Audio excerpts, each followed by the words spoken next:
उच्च ब्राह्मण हूँ, लेकिन उनकी इस बात को मैं नहीं मानता। तो ब्राह्मण है, उच्च क्या नीच क्या सर? अब उनसे पूछे ना, धीरेन्द्र शास्त्री जी से, पदयात्रा कर रहे हो, किस लिए कर रहे हो? हिंदू राष्ट्र से क्या दिक्कत है आपको? हिंदू राष्ट्र से आपको लाभ क्या है, आप बता दो। हिंदू मजबूत हो गए, संस्कृति मजबूत होगी, आपकी सनातन मजबूत होगा। जब तक भारत का एक एक व्यक्ति मजबूत नहीं होगा, किसी एक धर्म के मजबूत होने से कुछ मिलने वाला नहीं है।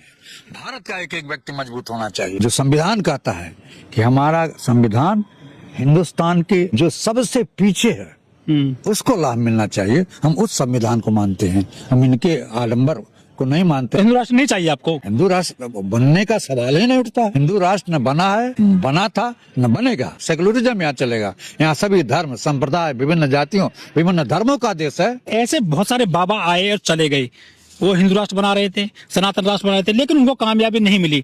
जब तक देश में बाबा साहब का संविधान है, क्या ये कामयाब हो पाएंगे हिंदू राष्ट्र बनाने में? बाबा साहब संविधान के आधार पर ही हिंदुस्तान चलेगा, चला है, चल रहा है, और आगे भी बाबा साहब भीमराव अम्बेडकर के संविधान के तहत ही हिंदुस्तान चलेगा। यह लोग चिल्लाते रहे, कुत्ते भी भौंकते रहते हैं, हाथी चली जाती है, उसी तरह से ये लोग चिल्लाते रहेंगे। केवल नाम गिराम इनका होता रहेगा, और हिंदू धर्म के लिए संविधान में संशोधन करना पड़ेगा, और वो संविधान संशोधन भारत के लोग नहीं होने देंगे। ऐसा भारत है, सेकुलर भारत है, यह धर्मनिरपेक्ष भारत है। क्या पढ़े लिखे नहीं है क्या धीरेन्द्र शास्त्री? आप बताइए, नरेंद्र मोदी की तरह से वो भी हैं, छोटे भाई बताते हैं उनको, छोटे भाई बताते हैं। तो तथा अन्य उथा उनने न ये पढ़ा लिखा है, न वो पढ़ा लिखा है। ऐसे बाबा बहुत सारे जेल में पड़े हैं बलात्कार के आरोप में, तो इन बाबाओं का तो आप सुनिए, भविष्य और भूतकाल झटक रहा है धर्म में। आप सुनिएगा, किसी न किसी दिन धीरेन्द्र शास्त्री का भी स्थान जेल ही होगा। नमस्कार, मैं ओमदेव। आज हम हैं दिल्ली में, हमारे साथ हैं ब्रजनारायण शर्मा जी। ब्रजनारायण जी जो कथावाचक हैं धीरेन्द्र शास्त्री, उन्होंने मोर्चा खोल दिया है। वो कह रहे हैं कि सनातन एकता यात्रा निकाल रहे हैं और हम हिंदू राष्ट्र बनाएंगे।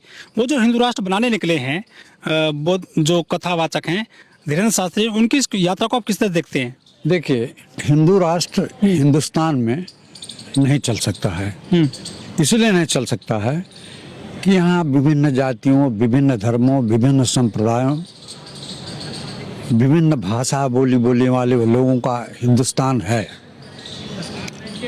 आपके बगल में नेपाल हिंदू राष्ट्र था, जहाँ की जनता ने हिंदू राष्ट्र को हटा दिया और वहाँ कम्युनिज्म का सरकार बन गया। चाइना परस्त लोगों की सरकार बन गई। ठीक, जबकि हमारा संबंध नेपाल से रोटी बेटी का है। हमारे देश की लड़कियां वहाँ जाती थी, उनकी लड़कियां